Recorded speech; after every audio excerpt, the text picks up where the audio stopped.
Even the existence of this genome army is a national secret of the highest order. We've been hoping to investigate this thing quietly and deal with it behind closed doors. In charge of them, Foxhound squad leader, Liquid Snake. Liquid Snake? His skin tone is different, but otherwise you two are exact duplicates. If it weren't for your shot, I would have turned into a popsicle out there. An anti-freezing peptide, Snake. All of the genome soldiers in this exercise are using it. Snake, this is McDonald Miller. It's been a long time. Master, what are you doing here? Snake, who or what is that thing?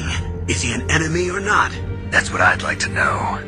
It looks like they've finished getting Metal Gear ready. It's too quiet. What should I do? That key is actually an IC card. Unless it's been changed to the correct shape, it won't be recognized by the PAL code input terminal in the control room. Foxdie is a type of retrovirus that targets and kills only specific people. You were injected with Foxdie as a part of this operation. Colonel, you double-crossed me. Snake, there's no time for that. Right now, your job is to stop Metal Gear.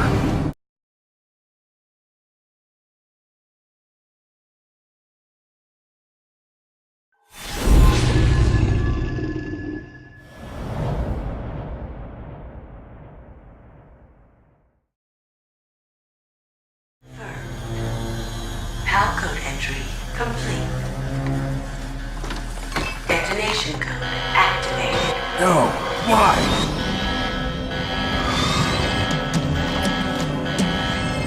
Ready for launch. I deactivated it. Thank you, Snake. Nothing can stop Metal Gear now.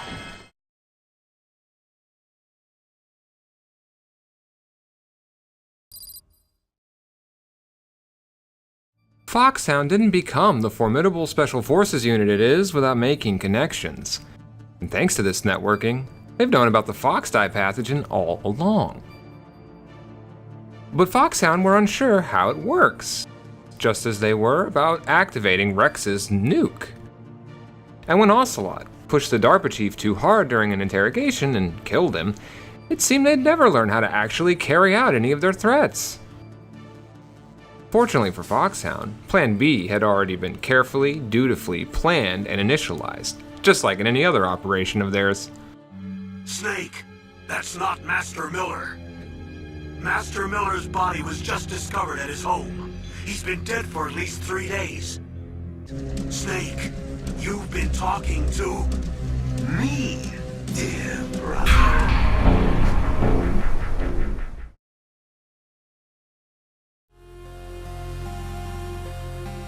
Foxhound murdered the real Master Miller, and essentially stole his identity. All along, they've been leading you to do their bidding and give up intel, and now you've armed Rex's nuke for them. You come to face the man who sold the world the stolen identity of a ghost. All along, it was Liquid Snake! Did you like my sunglasses? Following orders blindly with no questions asked, you've lost your warrior's pride and become nothing more than a pawn, Snake. What? Unlike you, I'm proud of the destiny that is encoded into my very genes. Yeah. This confrontation with Metal Gear Rex is what MGS1 has been building towards the entire game, both narratively and mechanically. But fortunately for Snake, Rex is badly damaged by an unexpected savior, Gray Fox. I am a prisoner of death. Only you can free me. Fox, stay out of this. Fox, as a final glimmer of the lost soul called Frank Yeager trapped like a ghost in this exoskeletal shell, sacrifices his life to prevent Liquid from certain victory. What about Naomi? She's hell-bent on taking revenge for you. Naomi. No, I can't. Why? Because I'm the one who killed her parents. I was young then, and couldn't bring myself to kill her too. I felt so bad that I decided to take her with me.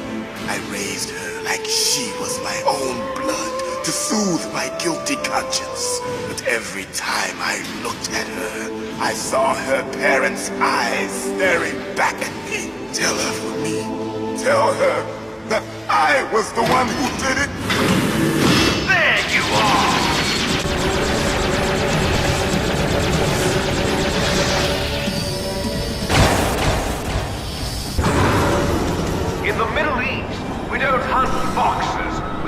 jackals. Instead of foxhounds, we use royal harriers. Fox. Are you just going to sit by and watch him die? Cornered fox is more dangerous than a jackal.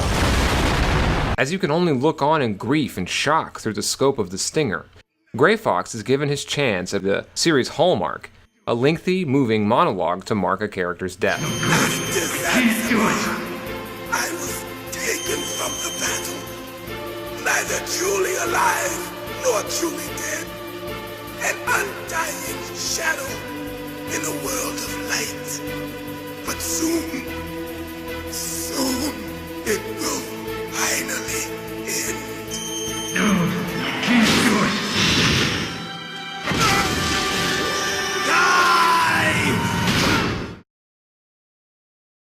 No matter how tiny and irrelevant we're made to feel by ever-growing, developing technology, no matter how clean and moral and bloodless and fun war is recontextualized as within the pop culture, life should be respected with the dignity it deserves.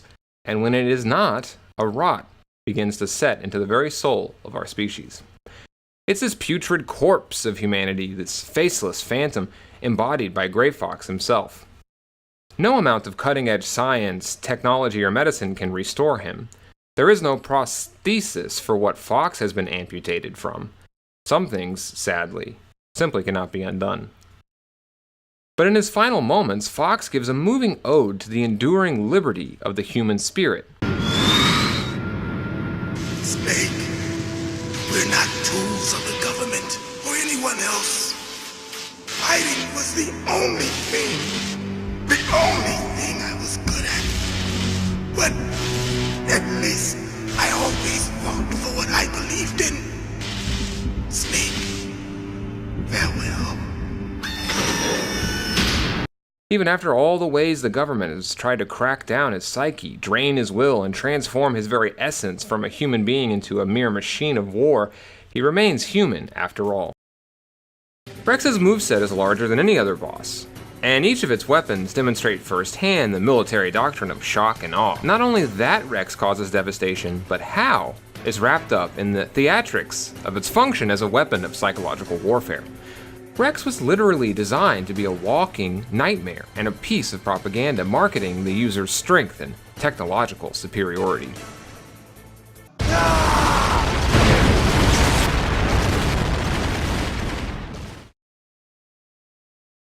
Deprived of his technological trump card, Liquid Snake's dream of resurrecting Big Boss's Outer Heaven movement is dead.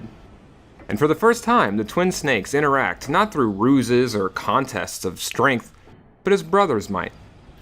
You're finally given Liquid's perspective, his motivations for trying to essentially go to war with the entire world. What are you really after? A world where warriors like us are honored as we once were, as we should be. That was Big Boss's fantasy. It was his dying wish. When he was young, during the Cold War, the world needed men like us. We were valued then. We were desired. But things are different now. With all the lies and hypocrites running the world, war isn't what it used to be. It's here you learn one of MGS1's biggest twists. What are you doing? Don't think, shoot! Because MGS1 is a military action game, most on their first playthrough will have mowed down countless of the so-called genome soldiers by this scene near the end. And since mindless slaughter is something of a norm in action or combat-heavy games of the era, few probably thought twice about it. After all, it's only a fictional video game, right? Ha! You lies! The Genome Army, like your character, Solid Snake, is the product of genetic engineering from the exact same host. The man they call the greatest warrior of the 20th century. You don't mean Big Boss. That's right. You've been massacring your own brothers all along. This reveal fuses together gameplay and narrative while commenting on the ubiquity of violence in entertainment. Just as Snake's willingness to kill and his lack of remorse are ingrained by a military-industrial complex always looking for soldiers to exploit, it could be argued that the wide field of violent video games serve the interests of the actual military by normalizing war simulations as a recreational hobby and serving up propaganda by glamorizing and sanitizing the grim realities of combat. There's always been a connection between the world of war and the world of entertainment. The military world is actually now pulling tools from the world of entertainment to do its job better. The military has invested in creating video games that they're using as recruiting tools. In this reading, the game's meticulously realistic weapon design no longer clashes with its comic book-like characters and cartoonishly unrealistic fight scenes.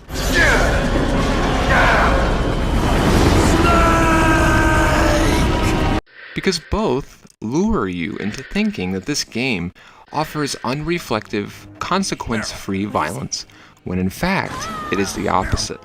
I don't want that kind of world. Ha! You lie! So why are you here then? Why do you continue to follow your orders while your superiors betray you? Why did you come here? No. Well, I'll tell you then. You enjoy all the killing. That's why. What? Are you denying it? Haven't you already killed most of my comrades? That was... I watched your face when you did it. It was filled with the joy of battle. You're wrong. There's a killer inside you. You don't have to deny it. We were created to be that way. Created? Les enfants terribles. The terrible children. That's what the project was called. It started in the 1970s.